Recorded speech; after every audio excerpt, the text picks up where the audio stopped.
Hello, good afternoon. First, we have to discuss the Good previous. afternoon, sir. Good afternoon. Good First, we afternoon have to sir. discuss the previous session. Okay, जो previous session में जो चीजें भी हम लोगों ने discuss की थी, उसके बारे में एक बार हम लोग रिवाइज कर लेते हैं. ओके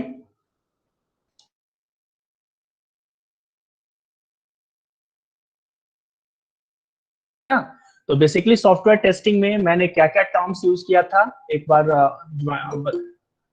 रिवाइज करते हैं पहले. सर आपका बीच में आवाज गायब हो जा रहा है सर. कोई नहीं, वो मैंने म्यूट किया था अभी अंकित. ठीक है, गायब नहीं हो रहा है वो. ठीक है सर. ओके. तो बेसिकली जो हम लोगों ने कल डिस्कस किया था उसके अंदर में दो चीजें हम लोगों ने डिस्कस की थी. एक था सॉफ्टवेयर टेस्टिंग के बारे में. ठीक है, तो सॉफ्टवेयर टेस्टिंग के अंदर में हम लोगों ने ये देखा था कि it is the very important और typical phase of the SDLC, that is software development life cycle. ठीक है, सिस्टम टेस्टिंग के अंदर में मैंने ये चीज बताया था आपको कि इसके अंदर सिस्टम टेस्टिंग ऐसा नहीं है कि system testing use please mute your video.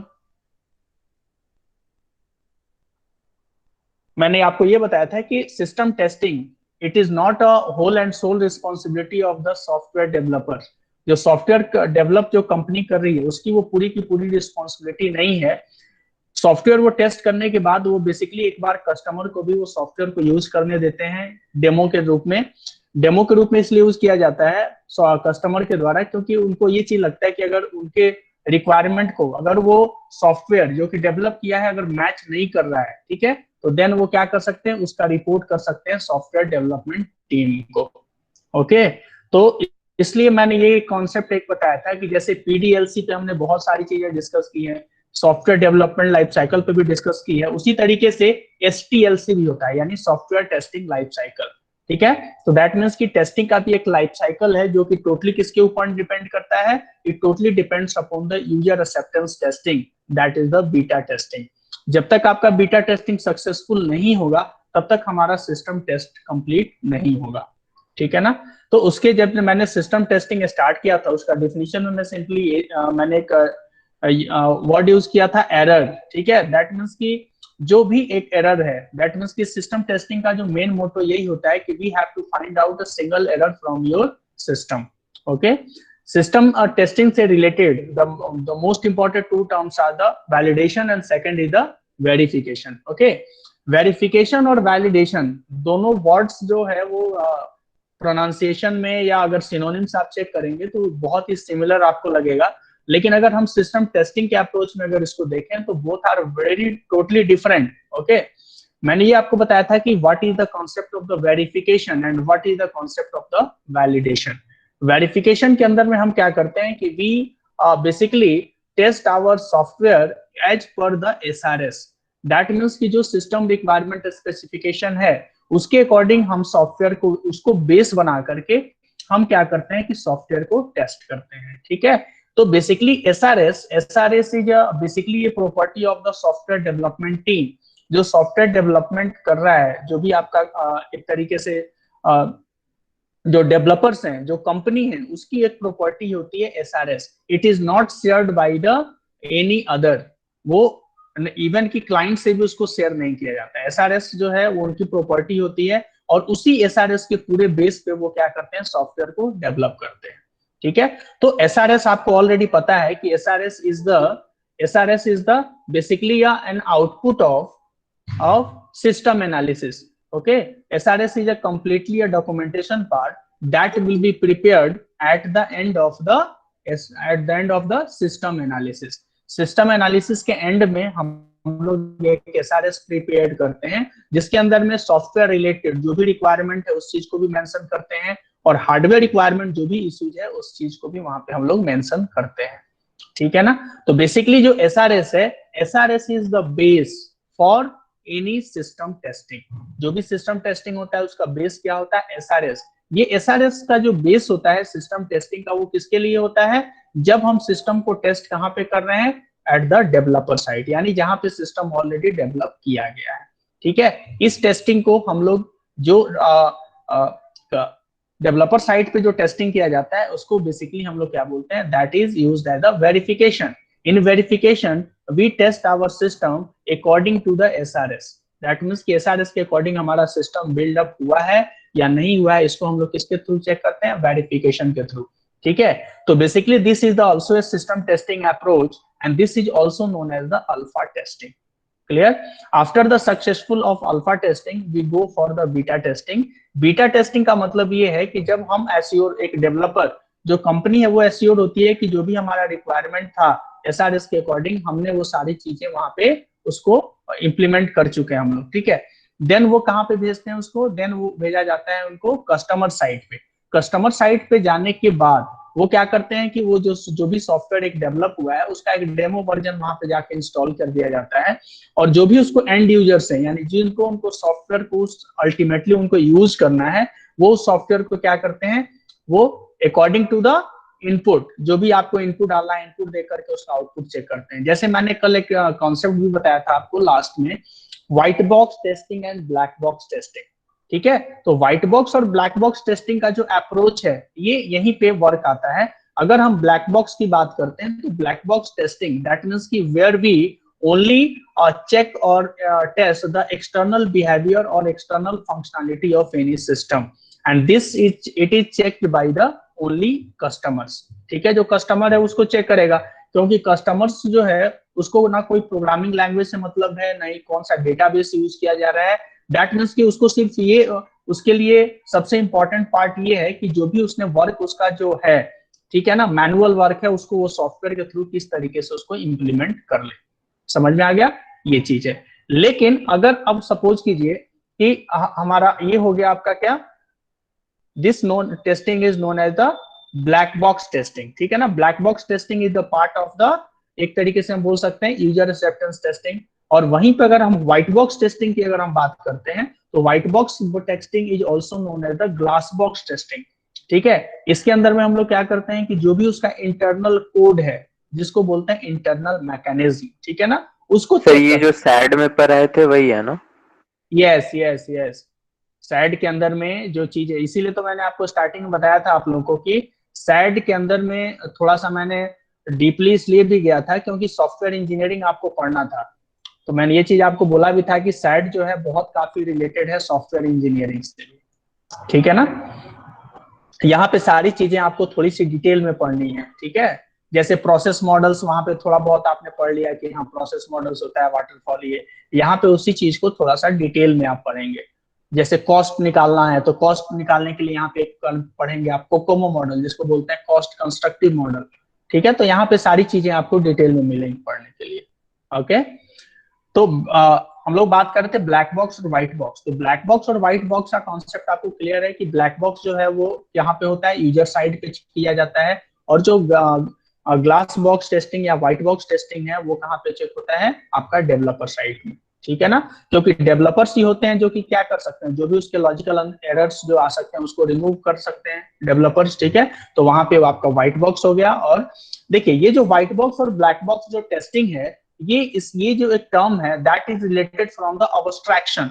ठीक है ना, अब्स्ट्रैक्शन, अब्स्ट्रैक्शन का मतलब क्या होता है, basically abstraction is the property that shows only the external feature of the system. यानी किसी भी कोई भी सिस्टम है उसके इंपॉर्टेंट प्रॉपर्टीज को ही हम लोग क्या करते हैं, उस पर फोकस करते हैं। फॉर एग्जाम्पल रियल लाइफ में अगर हम एग्जाम्पल लेते हैं तो आप एक मोबाइल का एग्जाम्पल ले सकते हैं। जैसे आपके पास मोबाइल फोन है तो मोबाइल फोन के अंदर में जो भी उसकी फंक्शनैलिटी है, ठीक है ना, वो सारा चीज आप यूज करते हैं। लेकिन अगर सपोज कीजिए कि अगर उसको वो हैंग हो रहा है, या अगर सपोज कीजिए कि उससे हार्डवेयर रिलेटेड या कुछ ऐसा कुछ हो रहा है जैसे आपका हैंग हो जा रहा है, या वो बहुत ज्यादा हीट कर जा रहा है, या बार बार वो बंद हो जा रहा है, इस केस में क्या करते हैं, आप सर्विस सेंटर में जाते हैं। क्यों जाते हैं, क्योंकि उसके इंटरनल मैकेनिज्म यानी चिप के बारे में आपको बहुत ज्यादा नॉलेज नहीं है। ठीक है, तो जो भी मोबाइल का जो एक्सटर्नल सिस्टम है यानी जो जिसका जो एक्सटर्नल बिहेवियर है, जो उसकी फंक्शनैलिटी है, ठीक है, हम क्या करते हैं, सिर्फ उसके इंपॉर्टेंट फीचर्स पे ही फोकस करते हैं। ठीक है, that is the part of the abstraction. Basically जब आप ऑब्जेक्ट ओरिएंटेड पढ़ेंगे तो ऑब्जेक्ट ओरिएंटेड प्रोग्रामिंग के अंदर में ये टर्म्स यूज किया जाता है abstraction.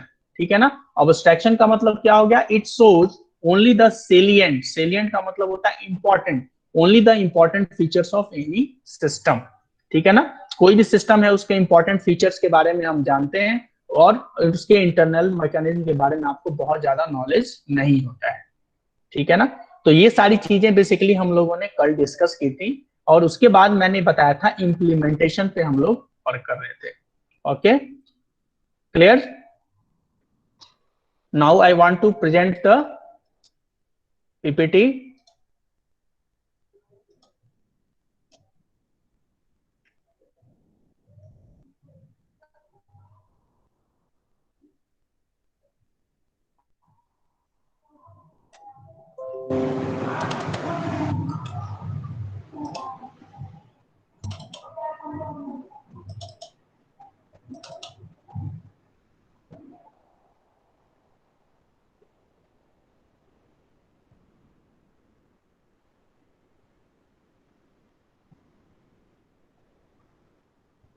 Yes, this is the part of the maintenance, ठीक है। तो मेंटेनेंस के अंदर में बेसिकली, सॉरी इम्प्लीमेंटेशन था, इम्प्लीमेंटेशन पे थे हम लोग।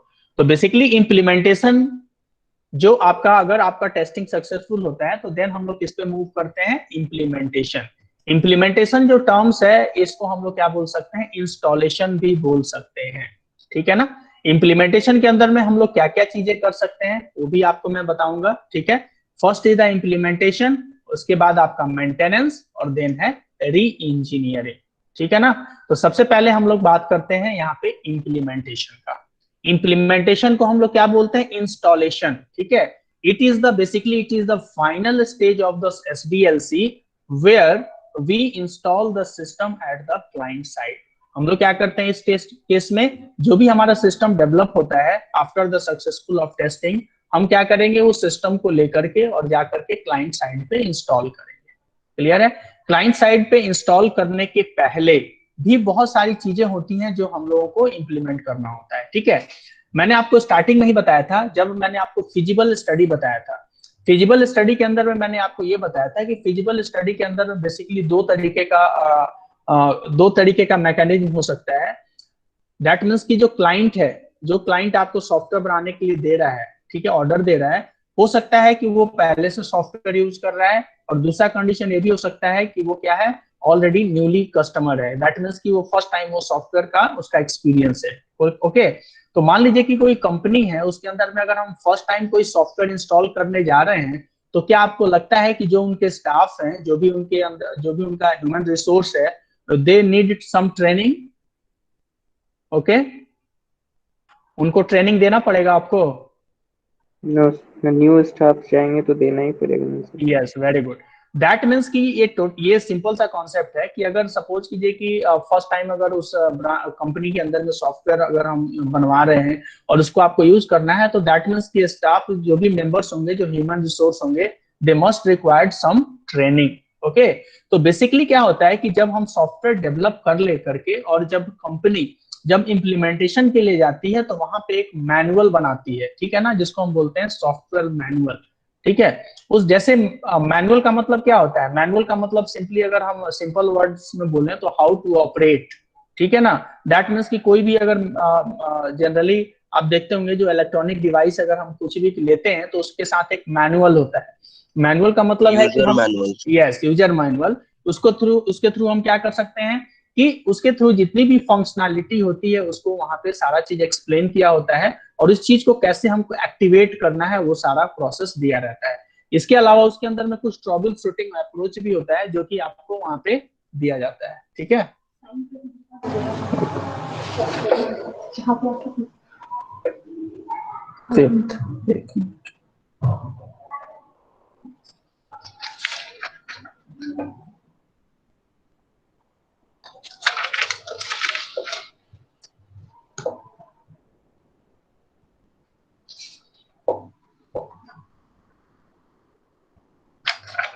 Okay, so basically it is the process. That means कि we have also create like a user manual, जिसको हम बोलते हैं सॉफ्टवेयर मैनुअल। उस सॉफ्टवेयर मैनुअल्स के अंदर में आपको हर एक मॉड्यूल्स के बारे में दिया जाएगा एक्सप्लेनेशन, ठीक है, किस तरीके से उसको यूज करना है। और बहुत सारी कंपनीज के अंदर में क्या होता है, कुछ ट्रबल शूटिंग पिक्चर्स भी दिए जाते हैं। ट्रबल शूटिंग पिक्चर्स का मतलब क्या होता है, जैसे सपोज कीजिए कि आप सॉफ्टवेयर इंस्टॉल कर रहे हैं, ठीक है, या एंटीवायरस इंस्टॉल कर रहे हैं। कभी कभी आता है ना कि कुछ आपको कंफ्यूजन हो जाता है या किसी तरीके का हार्डवेयर रिलेटेड या कुछ मैसेज आ रहा है, तो वो एक जनरल मैसेज अगर आ रहा है उस तरीके का, तो उसका भी स्क्रीनशॉट खींच करके उसमें डाला जाता है। उससे ये पता चलता है कि अगर इस तरीके का इश्यू होता है तो उसको आपको किस तरीके से उसको हैंडल करना है। ठीक है, तो जो यूजर मैनुअल होता है उसके अंदर हमें कुछ ट्रबल शूटिंग टेक्निक्स भी दिए जाते हैं कि how to troubleshoot such type of situations. Okay, तो इस तरीके का जो एक मैनुअल भी कंपनी प्रोवाइड कराती है, उस मैनुअल के अंदर में हम लोग क्या करते हैं, उस मैनुअल को फॉलो करके आप उसको क्या करते हैं, सॉफ्टवेयर को यूज कर सकते हैं। ठीक है, अभी हम लोग सर कभी बात कर कभी रहे हैं। इंस्टॉल करने पे बीच में आता है मैसेजेस, वही हाँ ना सर? यस, हाँ हाँ वही आता है। तो उसमें देखते हैं ना आप लोग, कभी क्या करते हैं कि जब मैसेज आता है तो आपको लगता है कि हाँ भाई कोई एक्सपर्ट आदमी है, या सपोज कीजिए इस तरीके से हम बोलते हैं, जैसे मान लीजिए कि आप लोग का जी सूट आप लोग यूज करते हैं, ठीक है ना। तो जी सूट में होता है ना कभी कभी, जैसे आपने लॉग इन किया, पासवर्ड आपको याद नहीं है, फिर आप क्या करते हैं, जो भी यहाँ पे जैसे सुजीत सर हैं उनको आप लोग कॉल करते हैं कि सर मेरा ईमेल आईडी ये है और इसका पासवर्ड आपको रिसेट करना है, रिसेट करके मुझे बता दीजिए। ठीक है, तो दैट मीन्स कि आपको ये चीज बताया गया है कि अगर आपको सपोज कीजिए कि पासवर्ड आप भूल जाएं, फॉरगेट कर जाते हैं, तो आपको आपको वो राइट नहीं है कि आप खुद से उसको चेंज कर पाए। ठीक है, आपको क्या करना होता है, जो भी उसका एडमिनिस्ट्रेटर होता है, you have to call it, और देन वो क्या करेंगे, उसको रिजॉल्व करते हैं। ठीक है, तो इट इज अ प्रोसेस। तो इसी तरीके से वहां पे भी क्या होता है कि जो भी टेक्निकल सॉफ्टवेयर रिलेटेड या हार्डवेयर रिलेटेड कुछ भी इश्यू आता है, जो जनरलाइज्ड एक होता है ना। जनरलाइज का मतलब क्या हो गया, जो हमेशा इस तरीके का प्रॉब्लम क्रिएट हो सकता है, तो उसके लिए वो क्या करते हैं, ट्रबल शूटिंग वहां पे प्रोसेस भी डालते हैं कि किस तरीके से उसको सॉल्व करना है। ठीक है, उसके बाद बेसिकली देखिए, मैनुअल तो है लेकिन manual is not efficient, because हो सकता है कि जितने भी सॉफ्टवेयर, जो भी सॉफ्टवेयर पे काम कर रहे हैं लोग, वो बहुत ज्यादा टेक्निकली साउंड नहीं है। तो दैट मीन्स कि उनको इफिशिएंट बनाने के लिए we have to required give some training. उनको आपको क्या देना होगा, दैट मीन्स कि आपको ट्रेनिंग देना होगा। अब ट्रेनिंग जो हो सकती है वो बेसिकली दो तरीके की ट्रेनिंग होती है जनरली। ठीक है ना, एक होता है ऑन ऑफ साइट ट्रेनिंग और एक होता है ऑन साइट। ऑफ साइट और ऑन साइट, क्लियर है। ऑन साइट का मतलब क्या समझते हैं आप लोग, ऑन साइट का सर मतलब, online training. No no no, on site का मतलब होता है within the organization. Suppose कीजिए कि हम आईएसएम के में काम कर रहे हैं, तो आईएसएम के अंदर आकर के अगर हम मुझे कोई ट्रेनिंग दे हाँ रहा तो है तो सर उसको बोलते वही हैं वही ऑन बोल साइट। रहे हैं सर, ऑनलाइन, ठीक है, थ्रू ऑनलाइन। ऑन, ऑनलाइन नहीं, मैं बोल रहा हूँ ऑन साइट, SITE। अच्छा। ठीक ऑन है, साइट मतलब सर जिस जगह पे है उस जगह पे जा कर करना। Yes yes sir yes. उसी अच्छा संस्था हम का वो आदमी सुने आके नहीं थे सर। सिखाएगा। कोई कोई बात नहीं। ऑन साइट का मतलब देखिए, जनरली क्या होता है ना, ऑनलाइन हम लोग इसे समझते हैं ना कि ऑन के साइट, साइट जुड़ा हुआ है, तो साइट का मतलब हम लोग को ये लगता है कि वेबसाइट, दैट मींस की ऑनलाइन। ठीक है ना, ये जनरली कंफ्यूजन रहता है, इसलिए मैं आपको बता रहा हूँ कि on site is different and online is different. On site का मतलब ये है कि फिजिकली इंटरेक्शन, जैसे मान लीजिए कि हमारे यहाँ कोई ट्रेनिंग देने के लिए आता है, तो ट्रेनर है, हम लोग सामने उसके बैठे हैं, वो हमें ट्रेनिंग दे रहा है, तो ये हो गया ऑन साइट ट्रेनिंग, जो कि आप जिस ऑर्गेनाइजेशन के लिए काम कर रहे हैं उसी ऑर्गेनाइजेशन के अंदर में ट्रेनर आकर के आपको ट्रेनिंग देगा, ट्रेन करेगा। ठीक है, ऑफ साइट का मतलब ये हो सकता है कि सपोज कीजिए कि हम जिस ऑर्गेनाइजेशन में काम कर रहे हैं वहां पे उतनी ज्यादा फैसिलिटी नहीं है, दैट मीन्स कि उसके पास उतना इंफ्रास्ट्रक्चर नहीं है कि सारे लोगों को वो ट्रेनिंग दे पाए। ठीक है, तो वो क्या करेगा कि किसी कंपनी में, या सपोज कीजिए कि जो जिस कंपनी ने सॉफ्टवेयर डेवलप किया है वो ही अरेंज करेगा, और उसके लिए जो भी उसका कॉस्ट होगा वो उसको लिए कंपनी से चार्ज करेगा। समझ में आ गया। तो यहाँ पे ऑन साइट और ऑफ साइट का मतलब ये है। अब आप जो बता रहे हैं online training, online training is also be a part. ठीक है ना, ऑनलाइन ट्रेनिंग भी हम लोग प्रोवाइड करा सकते हैं। तो ऑनलाइन ट्रेनिंग का मतलब आप ऑलरेडी समझते हैं, जैसे आप लोग का होता है ना ऑनलाइन वर्कशॉप है, तो वर्कशॉप में क्या होता है कि बेसिकली जो ट्रेनर होता है उसका फिजिकल प्रेजेंस यहाँ पे नहीं होता है। वो क्या करता है कि जहाँ पे भी जो उसका वर्किंग एरिया है वहां से ऑनलाइन हो जाएगा, और आप क्या करते हैं, जो एक स्क्रीन होता है ऑडिटोरियम में, उस पर सारा चीज वो वर्क परफॉर्म करता रहता है, और आप लोग उसको देख करके सारा कुछ करते हैं। ठीक है, तो this is the part of the online training. ठीक है, तो यहाँ पे बेसिकली ट्रेनिंग आपका रिक्वायर्ड होगा, किसके लिए, ऑन साइट भी हो सकता है और ट्रेनिंग ऑफ साइट भी हो सकता है, दोनों तरीके का ट्रेनिंग होगा। ट्रेनिंग के लिए बेसिकली ट्रेनिंग जो होगा वो आपका क्या होगा, एक तरीके का बोल सकते हैं, इट इज अ बोल सकते हैं it is a costly process. अगर हम ऑफ साइट जाते हैं तो ऑफ साइट के लिए क्या होगा, आपको एम्प्लॉय को भी भेजना पड़ेगा वहां पे, फिर वहां पे जो भी कंपनी उसको प्रोवाइड कर रही है, दैट मीन्स कि उनको आपको पे भी करना होगा। तो इसीलिए जो ऑफ साइट ट्रेनिंग होता है वो थोड़ा सा कॉस्टली होता है in comparison to the on site training. Okay, ठीक है। तो basically this is the part of the implementation. इसके अंदर में हम सॉफ्टवेयर भी इंस्टॉल करते हैं, उसके बाद हमें कुछ ट्रेनिंग्स भी देनी होती है जो कि हम अपने एम्प्लॉय को देते हैं। क्लियर है? Any question from this? No. Next is the maintenance. देखिए, ये जो मेंटेनेंस का जो पार्ट है, it is a very long term process और it is a very critical process. ठीक है, मेंटेनेंस जैसे सपोज कीजिए कि कोई भी सॉफ्टवेयर है, एक बार अगर आपने सॉफ्टवेयर बनवा लिया और सॉफ्टवेयर पे आप काम कर रहे हैं, तो ये सिंपल सा नेचुरल सा चीज है कि उसके अंदर में कुछ ना कुछ इश्यूज आएगा। इट में भी सॉफ्टवेयर इश्यूज और इट में भी हार्डवेयर इश्यूज होता है ना। अगर मान लीजिए सॉफ्टवेयर इश्यूज का मतलब क्या है कि सपोज कीजिए कि आप काम कर रहे हैं, कभी हो सकता है किसी मॉड्यूल क्या हो गया, कभी आपका डेटाबेस में डेटा नहीं जा रहा है, या सपोज कीजिए कि डेटा स्टोरेज में कोई प्रॉब्लम आ रहा है। हार्डवेयर रिलेटेड ये इशू में हो सकता है कि मान लीजिए कि कभी आपका हार्ड डिस्क क्रैश कर गया, या इस तरीके का बहुत तरीके का एरर आ सकता है जो कि आपका रियल टाइम एरर्स होंगे। ठीक है ना, वो पहले से आप एग्जाम्प्ट नहीं करेंगे कि इस तरीके का एरर आ सकता है। हो सकता है कि वैसा कोई एरर आए जो कि आपके लिए वो अंडरस्टैंड करना पॉसिबल नहीं हो। ठीक है, तो बेसिकली मेंटेनेंस का भी जो पार्ट होता है, हर एक कंपनी क्या करती है, जो कंपनी सॉफ्टवेयर डेवलप करती है वो उनको मेंटेनेंस भी प्रोवाइड करती है। जनरली वो कंपनी जिन्होंने सॉफ्टवेयर बनाया है वही मेंटेनेंस भी प्रोवाइड करती है। जनरली ऐसा ही होता है, लेकिन बहुत जगह ऐसा नहीं भी होता है, वो रेयर केस में। ठीक है, तो मेंटेनेंस के अंदर में ऐसा नहीं है कि हम सिर्फ हार्डवेयर रिलेटेड इशू को रिजॉल्व करेंगे। मेंटेनेंस के अंदर में एक तरीके से हम देखें तो it also consist some task regarding updation. That means कि हम इसमें सॉफ्टवेयर को अपडेट भी कर सकते हैं। जैसे मान लीजिए कि कोई फाइनेंशियल सेक्टर का फाइनेंस के लिए या अकाउंट्स के लिए या अदर वैसा कोई रियल टाइम सिस्टम बना रहे हैं जो कि टाइम टू टाइम चेंज हो रहा है, दैट मीन्स कि it is a type of a discrete system. Discrete मतलब समझते हैं ना, दैट मीन्स कि that will be changes as per the time. जैसे आप फंक्शन ऑफ एक्स लिखते हैं तो function of X equal to लिख दिया एक्स स्क्वायर प्लस 5।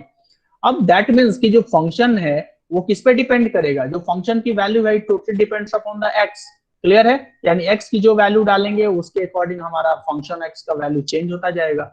ओके, उसी तरीके से यहाँ पे बेसिकली क्या होता है मेंटेनेंस के अंदर में भी, कि जो भी आपका मेंटेनेंस है इसके अंदर में अपडेशन का भी वर्क होगा। जैसे मान लीजिए कि किसी मॉड्यूल में आप काम कर रहे हैं और सपोज कीजिए कि जीएसटी के अंदर में कुछ नया रूल्स आ गया, तो दैट मीन्स कि अभी तक आप जीएसटी को लेकर के काम कर रहे थे, जीएसटी के अलावा सपोज कीजिए कि कोई नया टैक्स आपके प्रोडक्ट पे गवर्नमेंट लगाने जा रही है, तो दैट मीन्स कि जो वो टैक्स लगेगा उसके लिए आपको दैट मीन्स कि आपको चेंज तो करना पड़ेगा ना कोड के अंदर में। ठीक है, तो this is the part of the updation. ठीक है, ये अपडेशन जो है it is also a part of the maintenance. ठीक है, तो यहाँ पे जो भी अपडेशन होगा जो कि कस्टमर के रिक्वायरमेंट के थ्रू हो सकता है, या जो भी आपका सॉफ्टवेयर है, सॉफ्टवेयर तो आपका ओपन सिस्टम है। ओपन और क्लोज सिस्टम आपने पढ़ा है ना साइड के अंदर में। ओपन सिस्टम का मतलब क्या है कि that is affected by the external environment. Close system का मतलब क्या है कि that is not affected by the external environment. Clear है ना? तो अगर मान लीजिए कि आपका सॉफ्टवेयर है, जो सपोज कीजिए कि आपका फाइनेंशियल सॉफ्टवेयर है, तो फाइनेंशियल सॉफ्टवेयर है तो सिंपल सा कॉन्सेप्ट है कि वो बाहर से, यानी जो भी आपका इंडिया का इकोनॉमी है या इंडिया का बैंक का रेपो रेट है, ये सारी चीजों से अफेक्टेड होगा। दैट मीन्स जो एक्सटर्नल फैक्टर्स है उसको अफेक्ट करेंगे। ठीक है, तो जब इसको अफेक्ट करेंगे दैट मीन्स कि we need to update the software. Okay, तो बेसिकली मेंटेनेंस के अंदर में जनरली लोगों को ये लगता है कि हम लोग हार्डवेयर में चेंज कर देते हैं या कुछ मेंटेनेंस में करते हैं, लेकिन ऐसा नहीं है। मेंटेनेंस के अंदर में हार्डवेयर जितना इंपॉर्टेंट रोल प्ले करता है उतना ही सॉफ्टवेयर भी इंपॉर्टेंट रोल प्ले करता है। क्लियर है? नेक्स्ट इसके अंदर में बेसिकली क्या है कि मेंटेनेंस के अंदर में बेसिकली हम लोग ये भी कर सकते हैं कि अगर कोई नया मॉडिफिकेशंस आपको चाहिए वो भी हम लोग उसमें इंप्लीमेंट कर सकते हैं। दूसरा चीज ये है कि it is a very costly process.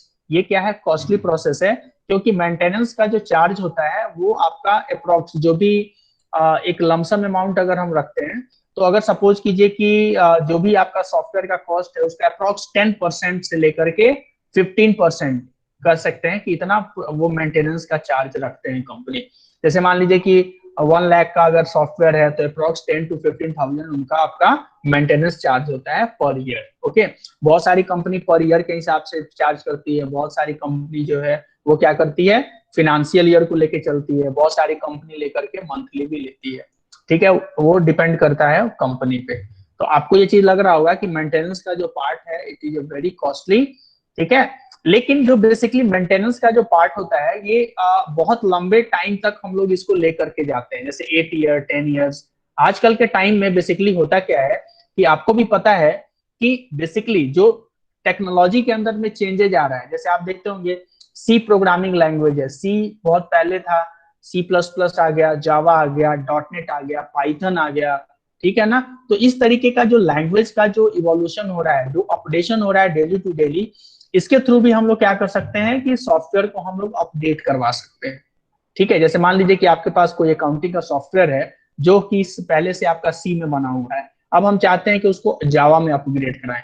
तो ऐसा नहीं है कि जो उसकी फंक्शनैलिटी है सी के अंदर में, जो सपोज कीजिए कि लाइब्रेरी मैनेजमेंट सिस्टम आपने बनाया है, तो जावा के अंदर में बनाएंगे तो ऐसा थोड़ी है कि लाइब्रेरी मैनेजमेंट सिस्टम का नाम चेंज हो जाएगा, नहीं होगा ना, कोड चेंज होगा, लेकिन उसकी जो मेन जो उसका एम्बिशन है वो आपका चेंज नहीं होगा। ठीक है, दैट मीन्स कि पहले हम सी में कोड किए हैं, अब हम करेंगे जावा के अंदर में कोड। जो लेटेस्ट टेक्नोलॉजी को एडॉप्ट जो हम लोग करते जाते हैं बराबर, इसके पीछे एक रीजन क्या है, वो होता है आपका सिक्योरिटी, और दूसरा चीज है कि there are different features of the latest programming languages. बहुत सारे ऐसे नए प्रोग्रामिंग लैंग्वेज हैं जिसके अंदर बहुत सारे फीचर्स हैं। जैसे अगर हम डॉटनेट की बात करते हैं और सी की बात करते हैं, तो सी के अंदर में बहुत ज्यादा ग्राफिकल यूजर इंटरफेस नहीं है। जैसे आप देखते होंगे ना, जीमेल का अकाउंट ओपन करते हैं तो आईडी पासवर्ड इस तरीके का आता है, तो अगर आप सी में उसको बनाना चाहें तो थोड़ा सा टिपिकल है, ठीक है ना, बनेगा लेकिन वो टिपिकल है। लेकिन अगर हम डॉटनेट में बनाना चाहें तो हमारे पास बहुत सारे टूल्स है, उस टूल्स को लेकर के हम उस तरीके का एक तरीके से डिजाइन कर सकते हैं।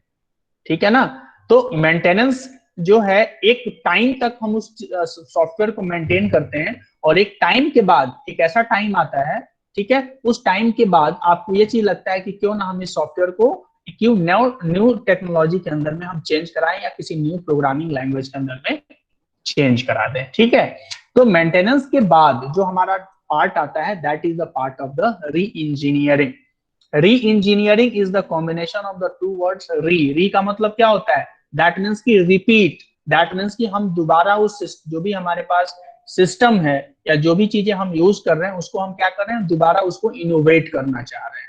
समझ में आ गया ना, तो दोबारा रिनोवेट करने का मतलब ये नहीं है कि जो उसका फंडामेंटल्स है उस फंडामेंटल्स से हम कुछ भी उसके अंदर में कोई चेंजेस करेंगे, फंडामेंटल्स वही रहेगा, लेकिन हम क्या करेंगे कि उसके अंदर में कुछ जो भी इंप्रूवमेंट चाहिए होगा। ठीक है ना, जैसे मान लीजिए कि हमारे पास कोई सॉफ्टवेयर है जिसके अंदर में हम लोग सेल और परचेज कर रहे हैं, ठीक है, सिंपली सेल और परचेज का हमारे पास वो डेटाबेस दिख रहा है, हम चाहते हैं कि जो भी हम सेल करें और परचेज करें उसका एक रिपोर्ट चाहिए हमको, हम चाहते हैं कि हमारे पास एक डेली रिपोर्ट आए, डेली रिपोर्ट में डेली कितना सेल हो रहा है, कितना परचेज हो रहा है, जिससे आपको क्या होगा कि आपको जो भी आपका डेली का जो प्रॉफिट है वो आपको निकालने में आपको आसानी होगा।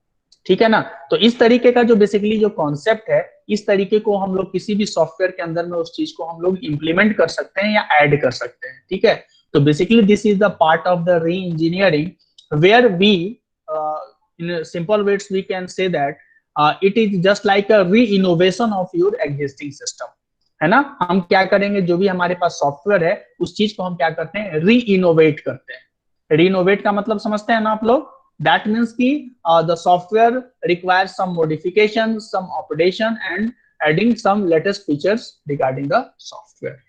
क्लियर है, ठीक है।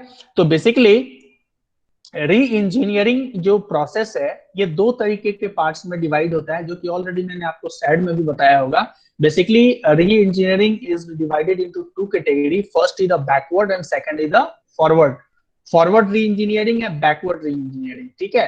तो बैकवर्ड री इंजीनियरिंग और फॉरवर्ड री इंजीनियरिंग में डिफरेंस क्या है, anyone can say about it, what is the difference between backward and forward री इंजीनियरिंग?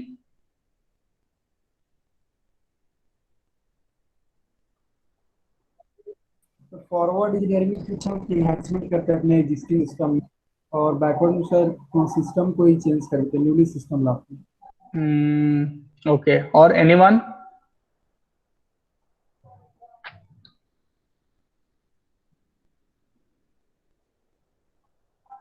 ओके, देखिए री इंजीनियरिंग के अंदर में देखिए सिस्टम तो आपका न्यू ही डेवलप होता है, लेकिन यहाँ पे जो डिफरेंस होता है ना, री इंजीनियरिंग में अगर हम बैकवर्ड जाते हैं तो बैकवर्ड का मतलब ये है कि हमारे पास जो एग्जिस्टिंग सिस्टम है, सपोज कीजिए कि हमको कोई सॉफ्टवेयर बनाना है और वो सॉफ्टवेयर का हमारे पास कोई डॉक्यूमेंटेशन नहीं है, ठीक है, हम सिर्फ वो देख रहे हैं कि हाँ किस तरीके से, आप जैसे मान लीजिए सिस्टम ऑन कर लिया, ठीक है, मॉड्यूल ओपन किया, हाँ ये इसे सेल हो रहा है, इसे परचेज हो रहा है, इसे, ये सारी चीजें हैं आपके पास, यानी फिजिकली दैट मीन्स कि लॉजिकली वो चीज आप देख पा रहे हैं, लेकिन उसके रिलेटेड आपके पास कोई डॉक्यूमेंट्स नहीं है। तो दैट मीन्स अगर वैसे सिस्टम को आपको रीइनोवेट करना है तो दैट मीन्स कि आपको क्या करना पड़ेगा, फिर से आपको उस पूरे सिस्टम को एनालिसिस करना पड़ेगा, ओके, देन डिजाइन करना पड़ेगा, देन उसका एसआरएस तैयार करना पड़ेगा, कोडिंग करना होगा, फिर टेस्टिंग करेंगे और देन इंप्लीमेंटेशन करेंगे। Am I right? ओके,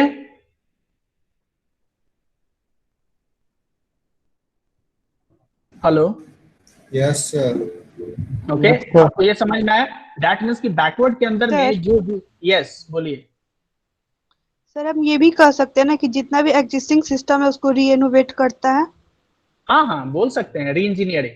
देखिए री इंजीनियरिंग का तो ये आपने सही बताया कि हम क्या करते हैं, जितने भी एग्जिस्टिंग सिस्टम है उसको री इनोवेट कर रहे हैं, लेकिन basically I am talking about the difference between backward and forward री engineering. What is the basic difference? Okay, तो बैकवर्ड री इंजीनियरिंग के अंदर में हम लोग ये करते हैं कि जितने भी एसडीएलसी की फेजेज हैं, जैसे एनालिसिस है, डिजाइन है, कोडिंग है, टेस्टिंग है, इम्प्लीमेंटेशन है, तो अगर हमारे पास सपोज कीजिए कोई वैसा सिस्टम है जिसका हमारे पास एसआरएस अवेलेबल नहीं है, उस केस में हमें क्या करना होगा, उसी सिस्टम को, जो एग्जिस्टिंग सिस्टम है या रनिंग सिस्टम है, उसको देख करके हम क्या करेंगे, we have to analyze the system, okay, after the analysis we have to prepare the SRS of the existing system, then we go for the system design, then we go for the coding, and then go for the testing, and then implement the system. Okay, that means ki when we implement the system, a totally innovative system will be available. Okay, but in case of the forward re-engineering, हमें क्या करना होता है कि वहां पे जो हमारे पास SRS ऑलरेडी अवेलेबल होगा, ठीक है, तो एसआरएस तो हमारा सेम होगा, लेकिन उस एसआरएस के अंदर में अगर सपोज कीजिए कि हमें थोड़ा बहुत चेंज करना है, तो उसको हम मॉडिफाई करके and then we go for the forward. Okay, तो दैट मीन्स कि हमें वो सारी चीजों को लेकर के आप आगे नहीं बढ़ेंगे जितने भी एसडीएलसी के फेजेज हैं, ठीक है, लेकिन आपको बैकवर्ड के अंदर में आपको सारे स्टेजेस को फॉलो करना पड़ेगा स्ट्रिक्टली। ओके, समझ में आ गया what is the difference between backward and forward? Yes, sir. Yes, sir. Okay, good. अब मैं आप लोग को एक अटेंडेंस लिंक शेयर कर रहा हूं, okay? Yes, sir.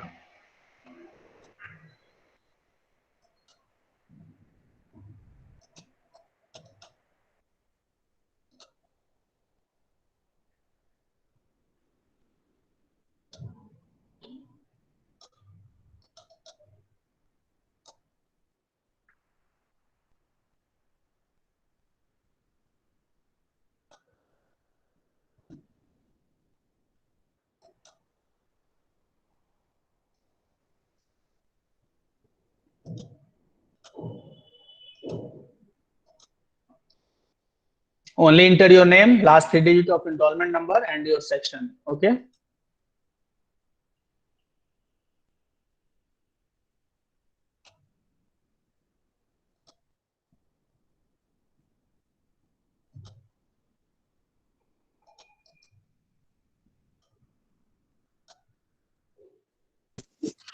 Sir enrolment में रजिस्ट्रेशन नंबर डालना है? यस, रजिस्ट्रेशन नंबर, जो आपका यूनिवर्सिटी का रजिस्ट्रेशन नंबर होता है ना, उसका last 3 digit, okay? Okay okay sir. Okay, attendance भी करते रहिए, और कोई डाउट है तो काइंडली आस्क मी।